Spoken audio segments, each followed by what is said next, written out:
The golden stories में आपका स्वागत है। आइए सुनते हैं मुंशी प्रेमचंद का लिखा उपन्यास निर्मला, भाग 7। तो अब तक आपने सुना कि निर्मला और मनसाराम को लेकर तोताराम के मन में शक पैदा हो जाता है। मुंशी जी को लगने लगता है कि उनकी दूसरी पत्नी निर्मला और उनके पुत्र मनसाराम के बीच में कुछ अनैतिक संबंध है। इसी के चलते वे मनसाराम को बोर्डिंग स्कूल में दाखिल कर देते हैं और निर्मला भी मनसाराम से खिजी खिजी रहने लगती है ताकि मुंशी जी के मन में जो संदेह है वह दूर हो जाए। वह नहीं चाहती कि बाप बेटे के बीच में रिश्ता खराब हो। वह मनसाराम को अपने पुत्र की तरह ही समझती है। मनसाराम को किसी तरह ज्ञात हो जाता है कि उसके पिताजी निर्मला को लेकर उसके प्रति शक करते हैं। मनसाराम इतने बड़े कलंक को झेल नहीं पाता और वह मन ही मन कुढ़ता रहता है। धीरे धीरे उसका शरीर खराब होने लगता है और वह बहुत ही ज़्यादा बीमार हो जाता है और बड़े से बड़े डॉक्टर को दिखाने के बाद भी मनसाराम की हालत बहुत नाजुक रहती है और वह ठीक नहीं हो पाता। और अपने प्रिय पुत्र की ऐसी हालत देखकर तोताराम दिल ही दिल में पछता रहे हैं, अपने आप को कोस रहे हैं कि ये सब उन्हीं की वजह से हुआ। उस एक संदेह की वजह से, उसी एक शक की वजह से उन्हें अपने पुत्र से हाथ धोना पड़ेगा। आखिर उन्होंने विवाह ही क्यों किया? तो आइए सुनते हैं आगे की कहानी। मुंशी तोताराम संध्या समय कचहरी से घर पहुंचे तो निर्मला ने पूछा, उन्हें देखा? क्या हाल है? मुंशी जी ने देखा कि निर्मला के मुख पर नाम मात्र को भी शोक या चिंता का चिन्ह नहीं है। उसका बनाव श्रृंगार और दिनों से भी कुछ ज्यादा गाढ़ा हुआ है। मसलन वह गले का हार ना पहनती थी, पर आज वह भी गले में शोभा दे रहा था। झूमर से भी उसे बहुत प्रेम था।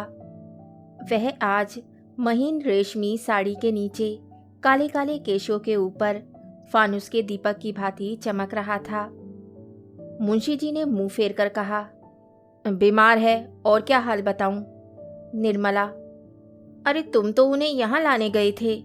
मुंशी जी ने झुंझलाकर कहा, वह नहीं आता तो क्या मैं जबरदस्ती उठा लाता? कितना समझाया कि बेटा घर चलो, वहां तुम्हें कोई तकलीफ ना होने पावेगी, लेकिन घर का नाम सुनकर उसे जैसे दूना ज्वर हो जाता था।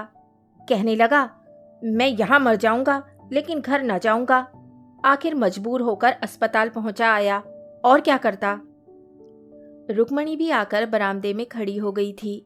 बोली, वह जन्म का हठी है, यहाँ किसी तरह ना आएगा, और यह भी देख लेना वहां अच्छा भी ना होगा।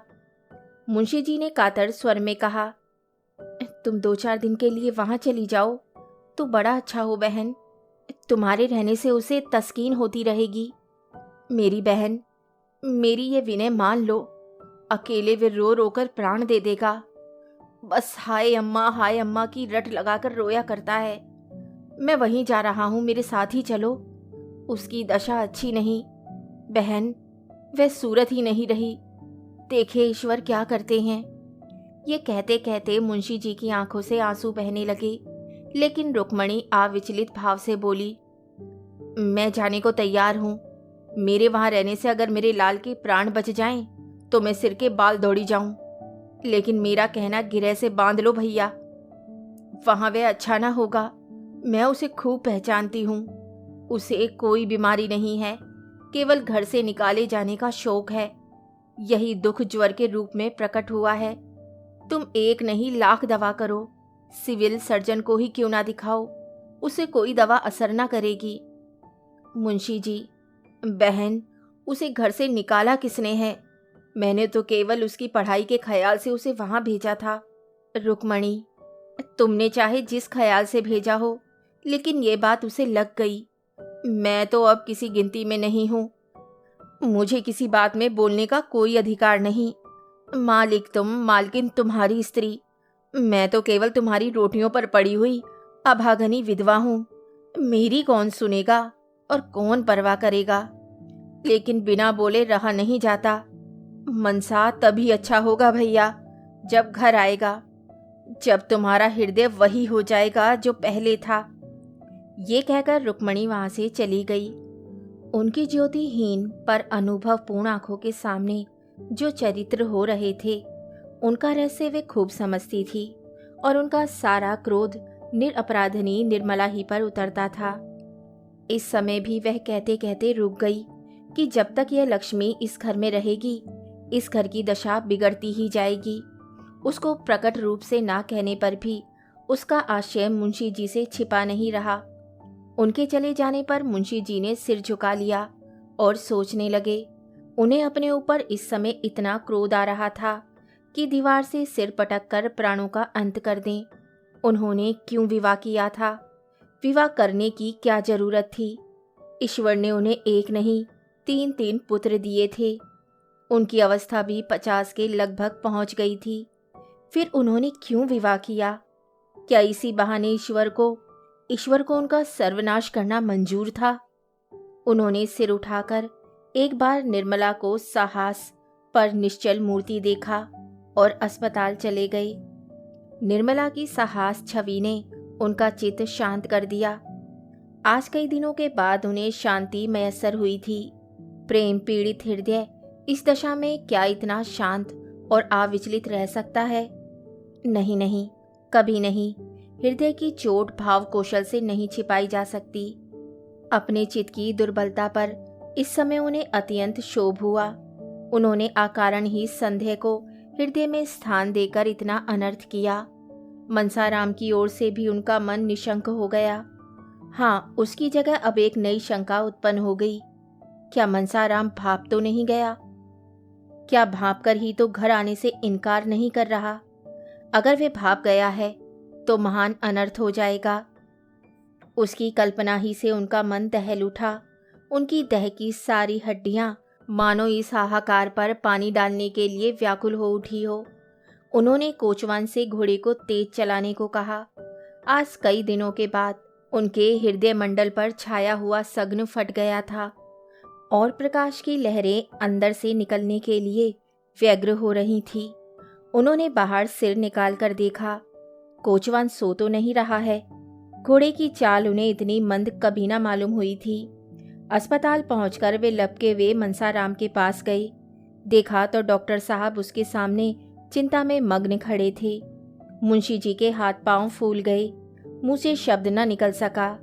भर्राई हुई आवाज में बड़ी मुश्किल से बोले, क्या हाल है डॉक्टर साहब? ये कहते कहते वे रो पड़े और जब डॉक्टर साहब को उनके प्रश्न का उत्तर देने में एक क्षण का विलंब हुआ तब तो उनके प्राण नहुं में समा गए। उन्होंने पलंग पर बैठकर अचेत बालक को गोद में उठा लिया और बालक की भांति सिसक सिसक कर रोने लगे। मनसाराम की दह तवे की तरह जल रही थी। मनसाराम ने एक बार आंखें खोली। कितनी भयंकर और उसके साथ ही कितनी दयनीय दृष्टि थी। मुंशी जी ने बालक को कंठ से लगाकर डॉक्टर से पूछा, क्या हाल है साहब? आप चुप क्यों हैं? डॉक्टर ने संदिग्ध स्वर से कहा, हाल जो कुछ है वे आप देख ही रहे हैं। 106 डिग्री का ज्वर है और मैं क्या बताऊं, अभी ज्वर का प्रकोप बढ़ता ही जाता है। मेरे किए जो कुछ हो सकता है कर रहा हूं, बाकी ईश्वर मालिक है। जब से आप गए हैं मैं 1 मिनट के लिए भी यहाँ से नहीं हिला, भोजन तक नहीं कर सका। हालत इतनी नाजुक है कि 1 मिनट में क्या हो जाएगा नहीं कहा जा सकता। यह महाज्वर है, बिल्कुल होश नहीं है। रह रहकर डिलीरियम का दौरा सा हो जाता है। क्या घर में इन्हें किसी ने कुछ कहा है? बार बार अम्मा जी तुम कहाँ हो, यही आवाज मुंह से निकली है। डॉक्टर साहब यह कह ही रहे थे कि सहसा मनसाराम उठकर बैठ गया और धक्के से मुंशी को चारपाई के नीचे ढकेलकर उन्मत्त स्वर से बोला, क्यों धमकाते हैं आप? मार डालिए, अभी मार डालिए। तलवार नहीं मिलती, रस्सी का फंदा है, या वह भी नहीं, मैं अपने गले में लगा लूंगा। हाय अम्मा जी तुम कहाँ हो? ये कहते कहते वे फिर अचेत होकर गिर पड़ा। मुंशी जी एक क्षण तक मनसाराम की स्थिर मुद्रा की ओर व्यथित नेत्रों से ताकते रहे। फिर उन्होंने डॉक्टर साहब का हाथ पकड़ लिया और अत्यंत दीनतापूर्ण आग्रह से बोले, डॉक्टर साहब, इस लड़के को बचा लीजिए, ईश्वर के लिए बचा लीजिए, नहीं मेरा सर्वनाश हो जाएगा। मैं अमीर नहीं हूँ, लेकिन आप जो कुछ कहेंगे वह हाजिर करूँगा। इसे बचा लीजिए। आप बड़े से बड़े डॉक्टर को बुलाइए और उनकी राय लीजिए। मैं सब खर्च कर दूंगा। इसकी दशा अब नहीं देखी जाती। हाय हाय मेरा होनहार बेटा। डॉक्टर साहब ने करुण स्वर में कहा। बाबू साहब, मैं आपसे सत्य कह रहा हूँ कि मैं इनके लिए अपनी तरफ से कोई बात उठा नहीं रख रहा हूँ। अब आप दूसरे डॉक्टर से सलाह लेने को कहते हैं। अभी डॉक्टर लाहिरी, डॉक्टर भाटिया और डॉक्टर माथुर को बुलाता हूँ। विनायक शास्त्री को भी बुलाई लेता हूँ, लेकिन मैं आपको व्यर्थ का आश्वासन नहीं देना चाहता। हालत नाजुक है। मुंशी जी ने रोते हुए कहा। नहीं नहीं डॉक्टर साहब, ये शब्द मुंह से ना निकालिए। हाल इसके दुश्मनों के नाजुक हो। ईश्वर मुझ पर इतना कोप ना करेंगे। आप कलकत्ता और बंबई के डॉक्टरों को तार दीजिए। मैं जिंदगी भर आपकी गुलामी करूंगा। यही मेरे कुल का दीपक है, यही मेरे जीवन का आधार है। मेरा हृदय फटा जा रहा है।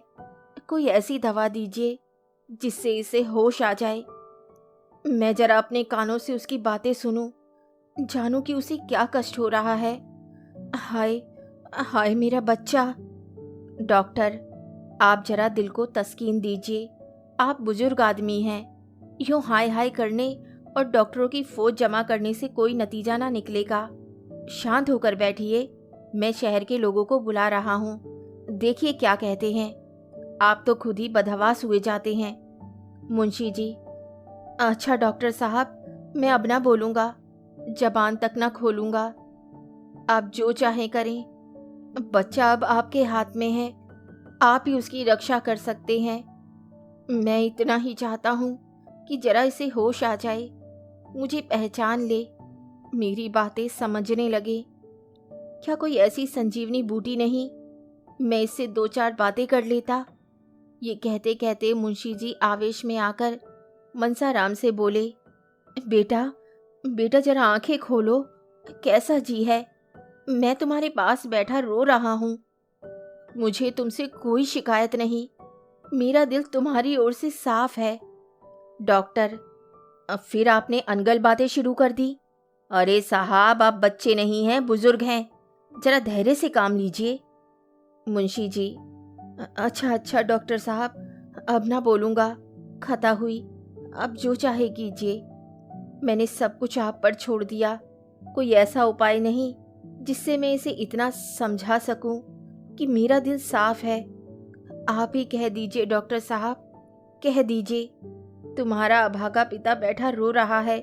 उसका दिल तुम्हारी तरफ से बिल्कुल साफ है। उसे कुछ भ्रम हुआ था, अब दूर हो गया। बस इतना ही कह दीजिए। मैं और कुछ नहीं चाहता। मैं चुपचाप बैठा हूँ, जबान को नहीं खोलता। लेकिन आप इतना जरूर कह दीजिए डॉक्टर। ईश्वर के लिए बाबू साहब जरा सब्र कीजिए, वरना मुझे मजबूर होकर आपसे कहना पड़ेगा कि घर जाइए। मैं जरा दफ्तर में जाकर डॉक्टरों को खत लिख रहा हूँ। आप चुपचाप बैठे रहिएगा। निर्दयी डॉक्टर। जवान बेटे की यह दशा देखकर कौन पिता है जो धैर्य से काम लेगा। मुंशी जी बहुत गंभीर स्वभाव के मनुष्य थे। यह भी जानते थे कि इस वक्त हाय हाय मचाने से कोई नतीजा नहीं, लेकिन फिर भी इस समय शांत बैठना उनके लिए असंभव था। अगर देवगति से ये बीमारी होती तो वे शांत हो सकते थे, दूसरों को समझा सकते थे, खुद डॉक्टरों को बुला सकते थे। लेकिन क्या यह जानकर भी धैर्य रख सकते थे कि ये सब आग मेरी ही लगाई हुई है? कोई पिता इतना वज्र हृदय हो सकता है? उनका रोम रोम इस समय उन्हें धिक्कार रहा था। उन्होंने सोचा, मुझे ये दुर्भावना उत्पन्न ही क्यों हुई? मैंने क्या बिना किसी प्रत्यक्ष प्रमाण के ऐसी भीषण कल्पना कर डाली? अच्छा, मुझे उस दशा में क्या करना चाहिए था? जो कुछ उन्होंने किया उसके सिवा वह और क्या करते, इसका निश्चय वह ना कर सके। वास्तव में विवाह के बंधन में पड़ना ही अपने पैरों में कुल्हाड़ी मारना था। हाँ, यही सारे उपद्रव की जड़ है। मगर मैंने ये कोई अनोखी बात नहीं की। सभी स्त्री पुरुष विवाह करते हैं, उनका जीवन आनंद से कटता है। आनंद की इच्छा से ही तो हम विवाह करते हैं। मोहल्ले में सैकड़ों आदमियों ने दूसरी, तीसरी, चौथी, यहाँ तक कि 7वीं शादियाँ की हैं, और मुझसे भी कहीं अधिक अवस्था में। वे जब तक जिए आराम ही से जिए। यह भी नहीं हुआ कि सभी स्त्री से पहले मर गए हों। दुहाज तिहाज होने पर भी कितने ही फिर रंडवे हुए। अगर मेरी जैसी दशा सबकी होती तो विवाह का नाम ही कौन लेता। मेरे पिताजी ने 55 वर्ष में विवाह किया था, और मेरे जन्म के समय उनकी अवस्था 60 से कम न थी। इतनी बात जरूर है कि तब और अब में कुछ अंतर हो गया है। पहले स्त्रियां पढ़ी लिखी न होती थी, पति चाहे कैसा ही हो उसे पूज्य समझती थी। यह बात हो कि पुरुष सब कुछ देखकर भी बेहयाई से काम लेता हो, अवश्य यही बात है। जब युवक वृद्धा के साथ प्रसन्न नहीं रह सकता तो युवती क्यों किसी वृद्ध के साथ प्रसन्न रहने लगी। लेकिन मैं तो कुछ ऐसा बुढ़ा ना था। मुझे देखकर कोई 40 से अधिक नहीं बता सकता। कुछ भी हो, जवानी ढल जाने पर जवान औरत से विवाह करके कुछ ना कुछ बेहयाई जरूर करनी पड़ती है, इसमें संदेह नहीं। स्त्री स्वभाव से लज्जाशील होती है, कुलटाओं की बात तो दूसरी है, पर साधारणतः स्त्री पुरुष से कहीं ज्यादा संयमशील होती है। जोड़ का पति पाकर वह चाहे पर पुरुष से हंसी दिल लगी कर ले, पर उसका मन शुद्ध रहता है। बेजोड़े विवाह हो जाने से वे चाहे किसी की ओर आंखें उठाकर ना देखे, पर उसका चित्त दुखी रहता है। वह पक्की दीवार है, उसमें सबरी का असर नहीं। यह कच्ची दीवार है और उसी वक्त तक खड़ी रहती है जब तक इस पर सबरी न चलाई जाए। इन्हीं विचारों में पड़े पड़े मुंशी जी को एक झपकी आ गई। मन के भावों ने तत्काल स्वप्न का रूप धारण कर लिया। क्या देखते हैं कि उनकी पहली स्त्री मनसाराम के सामने खड़ी कह रही है, स्वामी, स्वामी, ये तुमने क्या किया? जिस बालक को मैंने अपना रक्त पिला पिला कर पाला, उसको तुमने इतनी निर्दयता से मार डाला। ऐसे आदर्श चरित्र बालक पर तुमने इतना घोर कलंक लगा दिया। अब बैठे क्या बिसुरते हो? तुमने उससे हाथ धो लिया। मैं तुम्हारे निर्दया हाथों से छीनकर उसे अपने साथ लिए जाती हूँ। तुम तो इतने शक की कभी ना थे। क्या विवाह करते ही शक को भी गले बांध लाए? इस कोमल हृदय पर इतना कठोर आघात, इतना भीषण कलंक, इतना बड़ा अपमान सहकर जीने वाले कोई बेहया होंगे। मेरा बेटा नहीं सह सकता। ये कहते कहते उसने बालक को गोद में उठा लिया और चली। मुंशी जी ने रोते हुए उसकी गोद से मनसाराम को छीनने के लिए हाथ बढ़ाया तो आंखें खुल गई, और डॉक्टर लाहेरी, डॉक्टर भाटिया आदि आधे दर्जन डॉक्टर उनको सामने खड़े दिखाई दिए। 3 दिन गुजर गए और मुंशी जी घर न आए। रुक्मणी दोनों वक्त अस्पताल जाती और मनसाराम को देख आती थी। दोनों लड़के भी जाते थे, पर निर्मला कैसे जाती? उनके पैरों में तो बेड़ियां पड़ी हुई थी। वह मनसाराम की बीमारी का हालचाल जानने के लिए व्यग्र रहती थी। यदि रुक्मणी से कुछ पूछती थी तो ताने मिलते थे, और लड़कों से पूछती तो बेसिर पैर की बातें करने लगते। एक बार खुद जाकर देखने के लिए उसका चित्त व्याकुल हो रहा था। उसे ये भय होता था कि संदेह ने कहीं मुंशी जी के पुत्र प्रेम को स्थिल न कर दिया हो। कहीं उनकी कृपणता ही तो मनसाराम के अच्छे होने में बाधक नहीं हो रही है। डॉक्टर किसी के सगे नहीं होते, उन्हें तो अपने पैसों से काम है। मुर्दा दोजख में जाए या बहिशत में, उसके मन में प्रबल इच्छा होती थी कि जाकर अस्पताल के डॉक्टरों को 1000 की थैली देकर कहे, इन्हें बचा लीजिए, ये थैली आपकी भेंट है। पर उसके पास ना तो इतने रुपए ही थे, ना इतना साहस ही था। अब भी यदि वहां पहुंच सकती तो मनसाराम अच्छा हो जाता। उसकी जैसी सेवा शुश्रूषा होनी चाहिए वैसी नहीं हो रही है। नहीं तो क्या 3 दिन तक ज्वर ही ना उतरता। यह दैहिक ज्वर नहीं, मानसिक ज्वर है और चित्त के शांत होने ही से इसका प्रकोप उतर सकता है। अगर वे रात भर बैठी रह सकती और मुंशी जी जरा भी मन मैला न करते तो कदाचित मनसाराम को विश्वास हो जाता कि पिताजी का दिल साफ है और फिर अच्छे होने में देर न लगती। लेकिन ऐसा होगा? मुंशी जी उसे वहां देखकर प्रसन्नचित्त रह सकेंगे? क्या अब भी उनका दिल साफ नहीं हुआ? यहाँ से जाते समय तो ऐसा ज्ञात हुआ था कि वे अपने प्रमाद पर पछता रहे हैं। ऐसा तो ना होगा कि उसके वहां जाते ही मुंशी जी का संदेह फिर भड़क उठे और वे बेटे की जान लेकर ही छोड़े। इस दुविधा में पड़े पड़े 3 दिन गुजर गए और ना घर में चूल्हा जला, न किसी ने कुछ खाया। लड़कों के लिए बाजार से पूरियां ली जाती थीं। रुक्मणी और निर्मला भूखी ही सो जाती थीं। उन्हें भोजन की इच्छा ही ना होती। चौथे दिन जियाराम स्कूल से लौटा तो अस्पताल होता हुआ घर आया। निर्मला ने पूछा, क्यों भैया, अस्पताल भी गए थे? आज क्या हाल है? तुम्हारे भैया उठे या नहीं? जियाराम रुआसा होकर बोला, अम्मा जी, आज तो वे कुछ बोलते चालते ही ना थे। चुपचाप चारपाई पर पड़े जोर जोर से हाथ पांव पटक रहे थे। निर्मला के चेहरे का रंग उड़ गया। घबराकर पूछा, तुम्हारे बाबूजी वहां ना थे? जियाराम, थे क्यों नहीं, आज वे बहुत रोते थे। निर्मला का कलेजा धक धक करने लगा। पूछा, डॉक्टर लोग वहां ना थे? जियाराम, डॉक्टर भी खड़े थे और आपस में कुछ सलाह कर रहे थे। सबसे बड़ा सिविल सर्जन अंग्रेजी में कह रहा था कि मरीज की देह में कुछ ताजा खून डालना चाहिए।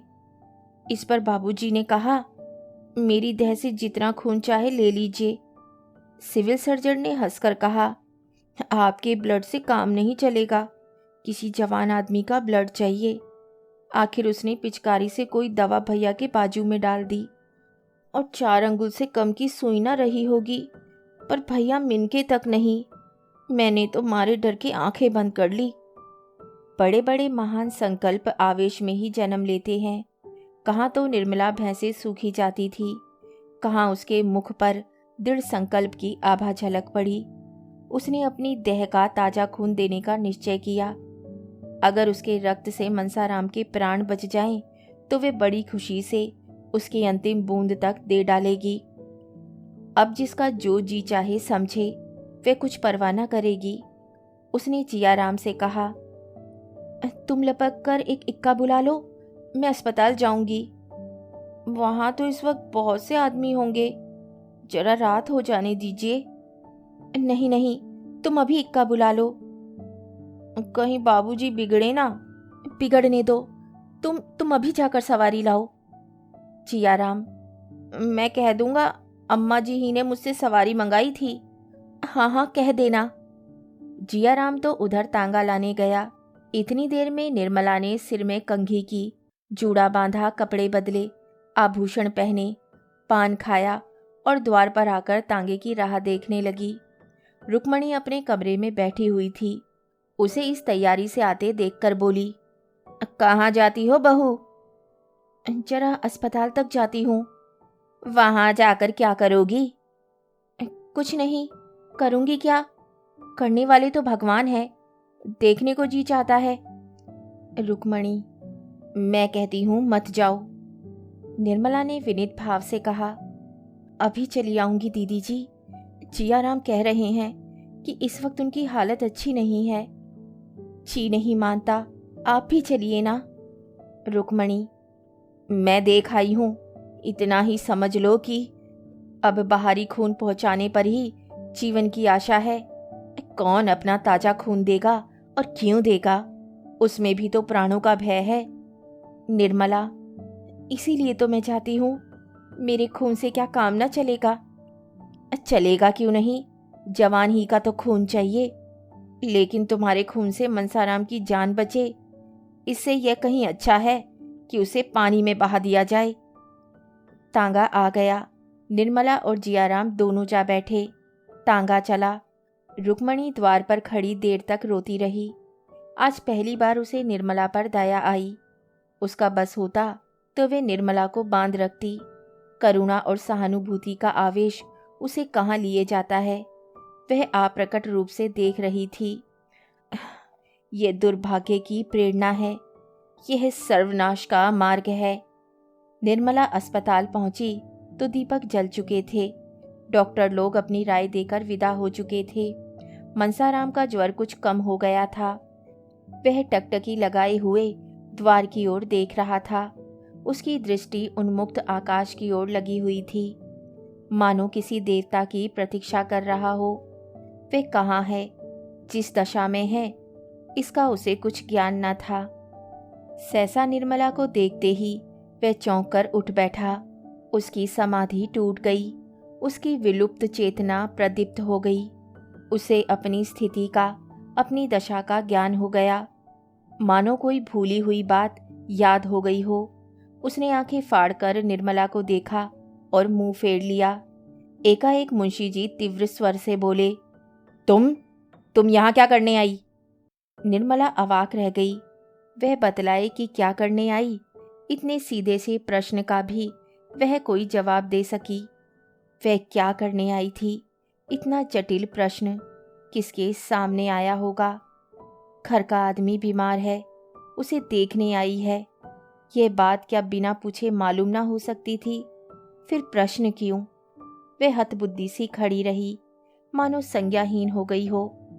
उसने दोनों लड़कों से मुंशी जी के शोक और संताप की बातें सुनकर यह अनुमान किया था कि अब उनका दिल साफ हो गया है। अब उसे ज्ञात हुआ कि वह भ्रम था। हाँ, वह महाभ्रम था। मगर वे जानती थी कि आंसुओं की दृष्टि ने भी संदेह की अग्नि शांत नहीं की तो वे कदापि न आती। वे कुड़कुड़ा कर मर जाती, घर से पाँव न निकालती। मुंशी जी ने फिर वही प्रश्न किया, तुम यहाँ क्यों आई? निर्मला ने निशंक भाव से उत्तर दिया, आप यहाँ क्या करने आए हैं? मुंशी जी के नथुने फड़कने लगे। वे झल्लाकर चारपाई से उठे और निर्मला का हाथ पकड़कर बोले, तुम्हारे यहाँ आने की कोई जरूरत नहीं। जब मैं बुलाऊं तब आना, समझ गई? अरे, यह क्या अनर्थ हुआ। मनसाराम, जो चारपाई से हिल भी ना सकता था, उठकर खड़ा हो गया और निर्मला के पैरों पर गिरकर रोते हुए बोला, अम्मा जी, इस अभागे के लिए आपको व्यर्थ इतना कष्ट हुआ। मैं आपका स्नेह कभी भी ना भूलूंगा। ईश्वर से मेरी यही प्रार्थना है कि मेरा पुनर्जन्म आपके गर्भ से हो, जिससे मैं आपके ऋण से अऋण हो सकूं। ईश्वर जानता है, मैंने आपको विमाता नहीं समझा, मैं आपको अपनी माता समझता रहा। आपकी उम्र मुझसे बहुत ज्यादा ना हो, लेकिन आप मेरी माता के स्थान पर थी और मैंने आपको सदैव इसी दृष्टि से देखा। अब नहीं बोला जाता अम्मा जी, अब नहीं बोला जाता, क्षमा कीजिए। यह अंतिम भेंट है। निर्मला ने अश्रु प्रवाह को रोकते हुए कहा, तुम ऐसी बातें क्यों करते हो? 2-4 दिन में अच्छे हो जाओगे। मनसाराम ने क्षीण स्वर में कहा, अब जीने की इच्छा नहीं और ना बोलने की शक्ति ही है। यह कहते कहते मनसाराम अशक्त होकर वहीं जमीन पर लेट गया। निर्मला ने पति की ओर निर्भय नेत्रों से देखते हुए कहा, डॉक्टर ने क्या सलाह दी? मुंशी जी, सबके सब भंग खा गए हैं। कहते हैं ताजा खून चाहिए। ताजा खून मिल जाए तो प्राण रक्षा हो सकती है। मुंशी जी ने निर्मला की ओर तीव्र नेत्रों से देखकर कहा, मैं ईश्वर नहीं हूं और ना डॉक्टर ही को ईश्वर समझता हूं। निर्मला, ताजा खून तो ऐसी अलभ्य वस्तु नहीं। मुंशी जी, आकाश के तारे भी तो अलभ्य नहीं। मुंह के सामने खंदक क्या चीज है? मैं अपना खून देने को तैयार हूं, डॉक्टर को बुलाइए। मुंशी जी ने विस्मित होकर कहा, तुम? हाँ, क्या मेरे खून से काम ना चलेगा? तुम अपना खून दोगी? नहीं, तुम्हारे खून की जरूरत नहीं, इसमें प्राणों का भय है। मेरे प्राण और किस दिन काम आएंगे?